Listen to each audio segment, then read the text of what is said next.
Namaskar viewers, hello and welcome to Sansad TV. I'm Tina Jha, you're watching Perspective.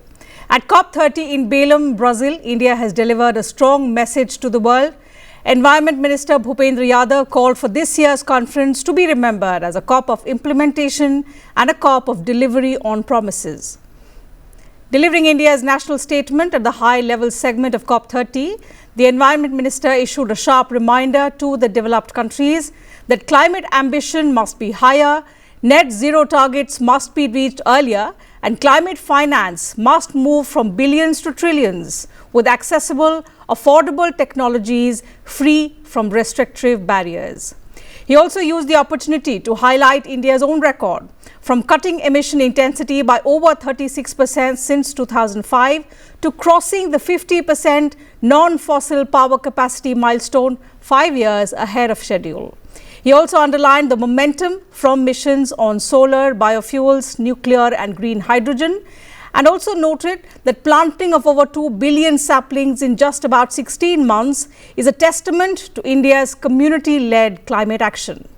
Further, in a significant announcement, the Environment Minister confirmed that India will submit its revised NDCs up to 2035, along with its first Biennial Transparency Report on time. So on the show today, we will talk about what India's message means for global climate negotiations and whether COP30 can indeed become the COP of implementation. Joining us for a discussion today are two distinguished guests.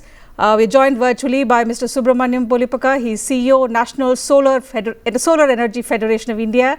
And joining us from Belém is Dr. Vaibhav Chaturvedi, Senior Fellow, Council on Energy, Environment and Water. Thank you, gentlemen, for joining us on the program. Welcome to Sansad TV. To begin with, Dr. Chaturvedi, since you are right there on the ground at the conference, give us and our viewers a sense of what's happening at this very, very important climate conference. But most importantly, do you think it's shaping up to be what India wants it to be, the COP of implementation? Well, yes, a lot of good progress has happened in the last week. Now we have entered the second week, and we are nearing conclusion, and the presidency has also released a lot of, you could say, the negotiation text now. So we are getting a sense of how things could pan out in the next. But I think to your larger question, whatever India was expecting, is it kind of getting that? And I think a lot of good progress has happened, especially on the front of discussing finance as well as unilateral trade measures.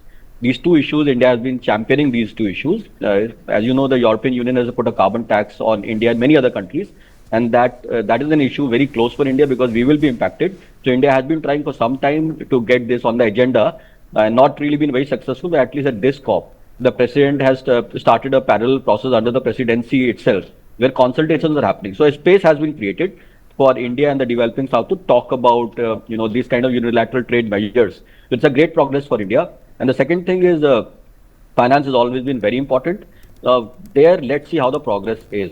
Because the roadmap that released by the presidency, it says it mainly focuses on private finance. But the ask from the developing world in India was a lot about public finance.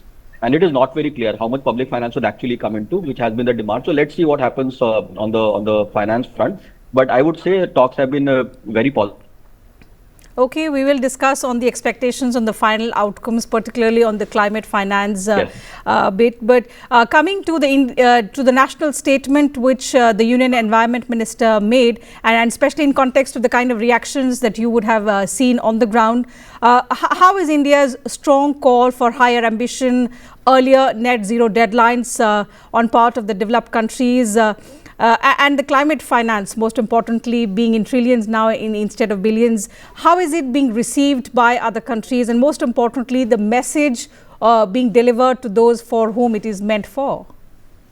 Yes, well, for the other countries, of course, it's not a very comfortable message, but that's an extremely important message that had to be delivered. And if you look at the minister's speech, you could say there are three big messages coming out. The first was about India's own actions. So he very clearly mentioned so many things that India has been doing in the last decade, which is clearly showing India's leadership on the climate issue, right? And he gave many examples. So that is the first thing, is about India's actions and India's own ambition.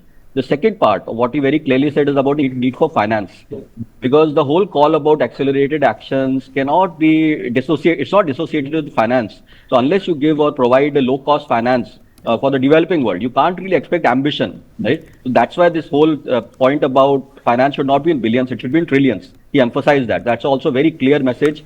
And consistently, India has been giving this message. That's the second message. The third was also very important. That was about the call for the developed world to advance its, net zero years. So essentially, many countries, especially let's say Europe and US, have said 2050 net zero. Even in 2050 net zero, they will end up taking so much carbon space and away from the developing economies. So he very clearly said that all you countries have to be a lot more ambitious in your action. You have to advance your net zero years, essentially. So this is a message that had to be given. Of course, and to your question, it is not a very comfortable message for the developed world to listen. But well, he had given a very emphatically delivered this message that this is what India has been talking about, and the developed world will have to, it's not really responding very happily to this message, but that's what it is. They have to listen to this. It's very important for them to listen to this. And we are now in a position when we can seek accountability from these countries because we walk the talk. We set targets and we've achieved them well before time. Yes. In that context, Mr. Pulipaka, if I may come to you now, India has achieved over 50% non-fossil power capacity, and which is much ahead of schedule. That for me is the biggest takeaway. But from the solar industry's perspective, what does this milestone signal about India's readiness, especially in context of the next decade of climate action? Because now the talk has shifted to the next decade. We've already, we had a roadmap, we've already delivered on what was expected of us in this decade. Now we are setting targets for the next decade, and now we are talking about climate action for the next 10 years. No, in fact, as you rightly mentioned, India is walking the talk. India is no longer talking in future terms or in superlatives, but India has shown to the world, both developed and developing world, what it means to have an ambitious target and to achieve that target way ahead of time. So that is one thing that I have also seen from Honorable Minister's message yesterday at COP, which is resounding. I personally think India is an ambassador of Global South to the entire world. And whatever India mentions and whatever India highlights is not only representing the aspirations of our 1.4 billion population, but is also a representation of what the Global South thinks like. Coming back to your question, see, the India solar journey is, a lesson on its own. We started at 2 gigawatt less than 10 years ago. Today we are at 127 gigawatt. The scale at which India's energy transition happened, especially in solar energy, it is unprecedented. And we are not stopping there yet. 2030 target of 50% of renewable energy capacity in the total mix, it has already been achieved. But we still have a much more ambitious target of 2047, which is Viksit Bharat, where we intend to become a developed nation. And developed nation, one of the key driving factors is energy security and energy independence. So renewable energy is going to play a very important role there. 2070 is our net zero target, and we have done quite an amount of background work in arriving at 2070 as a year. Considering India's growth trajectory, India's aspirations as a country, at the same time how we can have a level playing field for decarbonization in industry, agriculture, mobility, as well as electricity.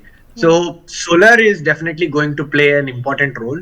Dr. Chaturvedi represents CW. CW's one of the interesting report mentions that almost 5,000 odd gigawatt of solar is required, if I'm not wrong, for us to achieve net zero targets.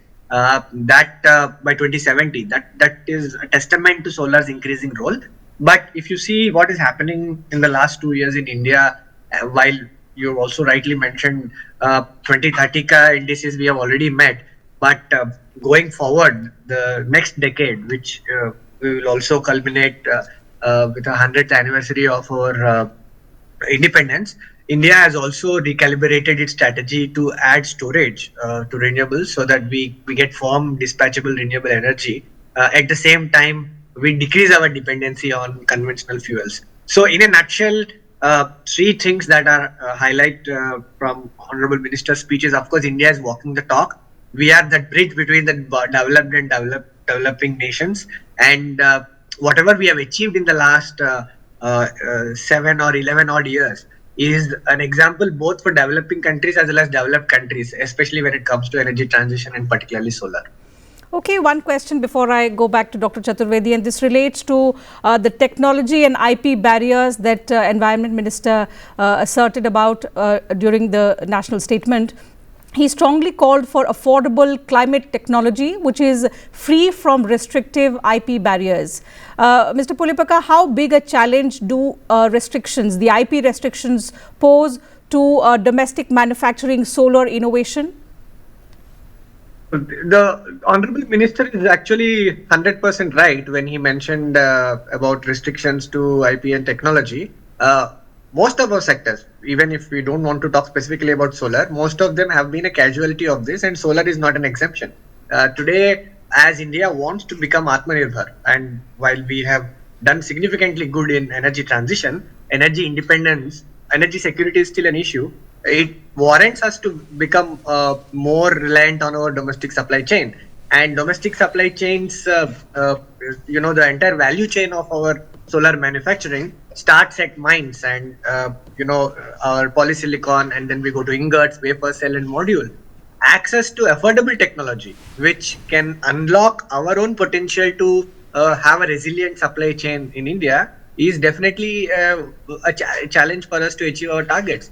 Thanks to government in the last in 2021 and consequently in 2023, the government announced PLI for different sectors, including solar. And in solar, especially 24,000 crores were allotted for PLI for end-to-end value chain. And in 2 years from now, we'll be more than self-sufficient when it comes to from mines to modules. Will be more than self-sufficient.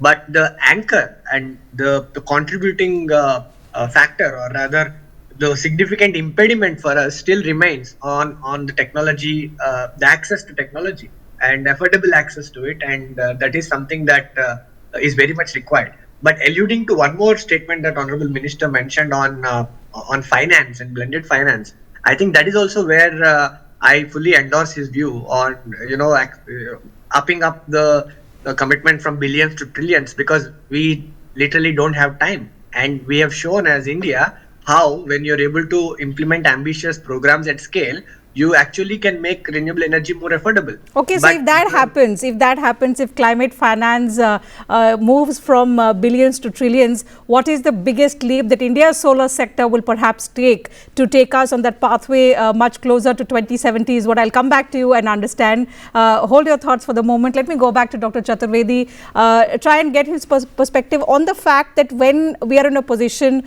to talk about our achievements, when we are confident enough to seek accountability from these countries who've been the biggest polluters, but when it comes to action, they try to, stand back in line and not do enough. Developing world has been asking them for decades for what we now have begun to see trickle in terms of climate finance. But in context of India announcing that it will submit an updated NDC up to 2035, are you seeing conversations around this happening at the COP20 around long-term NDC horizons, and how might India's move influence the other countries which are still falling back in line? Yes, so I think the 2035 NDCs are something extremely important, and Honorable Minister very clearly mentioned India will be submitting by the end of this year. And why this is important? Because it gives another set of targets, intermediate targets for 2035. And for sectors that are going to be covered in the target, let's say the power sector, there's power sector specific targets. It's a very important signal for investors within the country that, well, this is a new target and they have to be, and not just the investors, it's also the policy makers, So you can see follow-up with a lot of incentives across different ministries, which will try to align actions of all the investors and stakeholders towards this target. So at the domestic level, it's an extremely important policy signal, and so that's very important. At the international level, why it is important? Because the moment India submits its NDC, then there will be, you could say, a good sense of how collectively, global emission pathway are moving ahead, and what will be the impact of the global emission pathway on the temperature increase, and what does it mean for the world? So I think most likely it will tell us that India's actions are very important, and it will lead to a lot of emission reduction. That is very clear. At the same time, because the developed world has not, their net zero years or their ambition is not really in line with their capabilities, because they are a lot more richer countries. India has a lot more fiscal space. So India has been delivering, given that limited fiscal space and lower per capita income and the challenge of energy access, energy security, which others are not doing. So collectively, the message will come out that, well, the world has to do a lot more. We are still off from the trajectory, even though developing world is punching above its weight. So the which means that the developing world has to undertake a lot more. The developed world has to undertake a lot more ambitious actions, advancing the net zero years for starters, and provide the means of support, which is like finance, for the developing world to further accelerate their actions. So all of this is kind of joined, and that's why India's NDC, the demand that I'm seeing here, like in all the conversations at COP on the ground from colleagues from many different countries in think tanks in the government as well as the media colleagues, is tremendous interest in terms of what India, when India is going to summit and what is India going to say potentially in its NDC, which very clearly shows me that how important this document is. So it is a very important document. So, while all of us keep our fingers crossed, India is pushing and India wants this COP to be about implementation and not just about promises. But as someone who's there, who's been seeing how things are moving, what are the biggest barriers that are also being discussed at COP30 that may prevent the world from shifting towards real progress and not just pledges? Yes. Well, so there are different levels. First is some countries have a lack of ambition, right? If you don't have ambition, you are obviously not going to act. But the second part is you might demonstrate ambition on paper, but you actually don't end up doing things. So that's why we have this accountability framework. And India has been a country that has been trying to hold the developed world to account through many such statements. So that is more accountability regime. But the third is in terms of the big impediments. One is finance, clearly.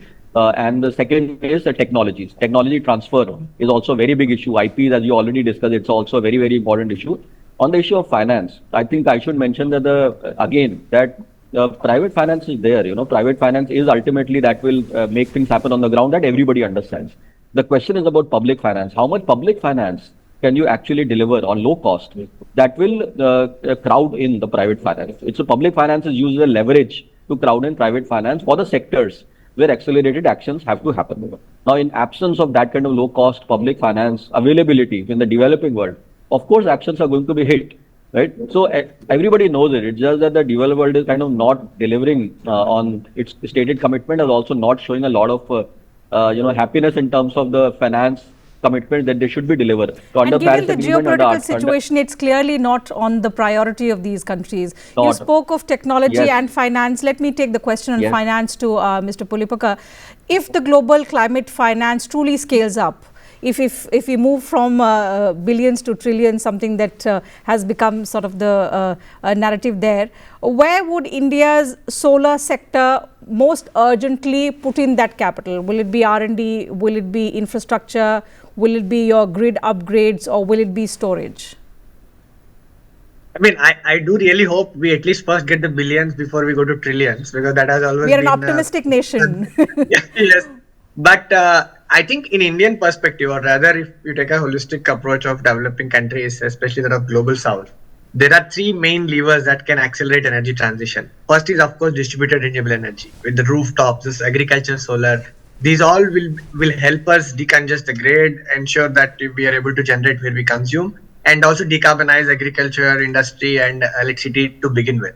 That would be one of the first priorities. Second, of course, is manufacturing.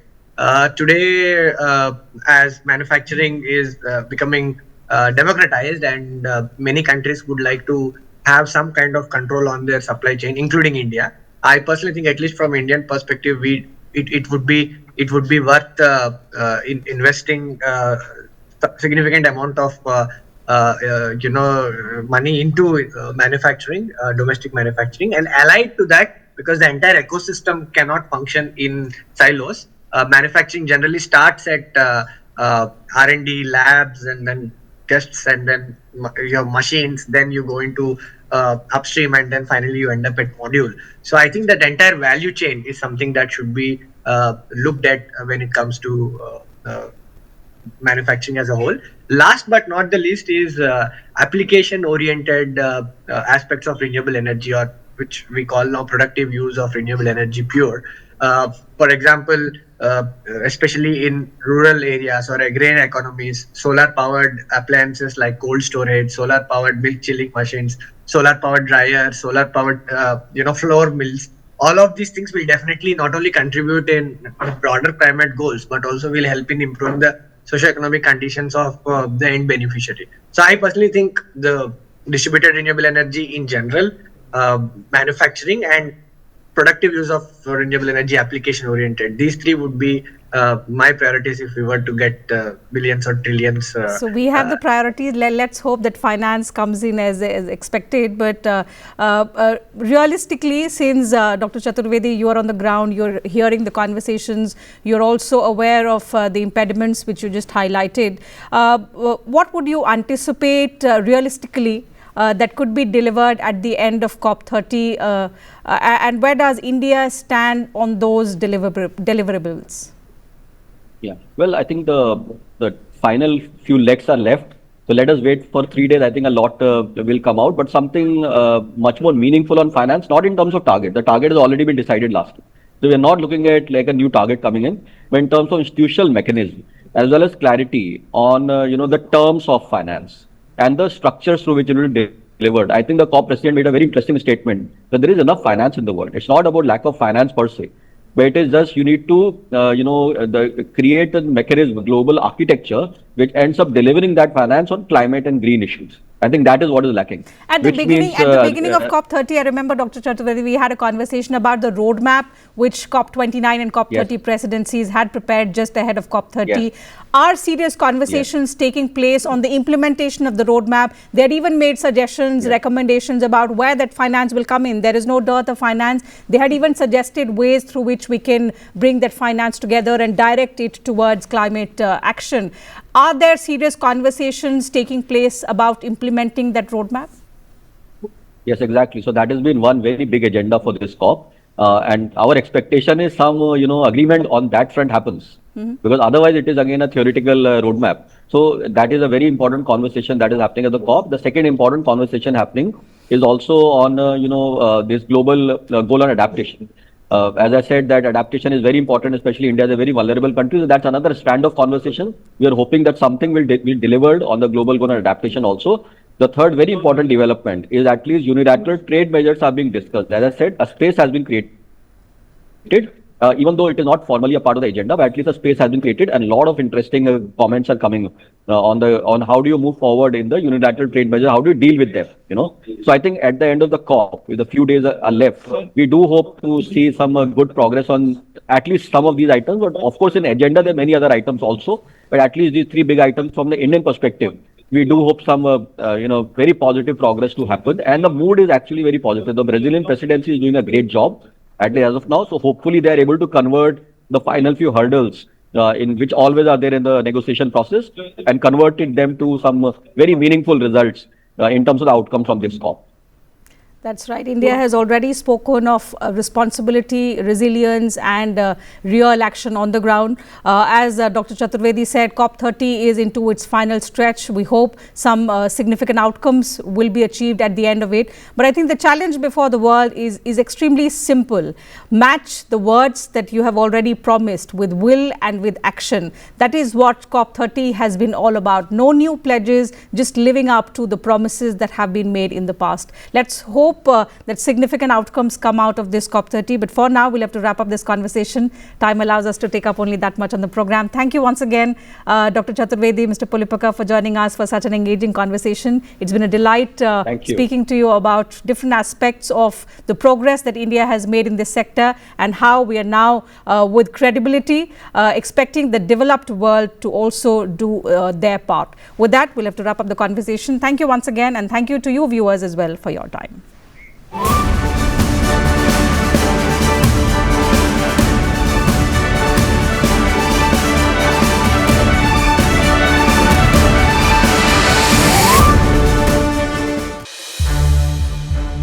संसद TV के और भी programmes देखने के लिए subscribe करें हमारा YouTube channel और हाँ, इन्हें लाइक और शेयर करना ना भूलें।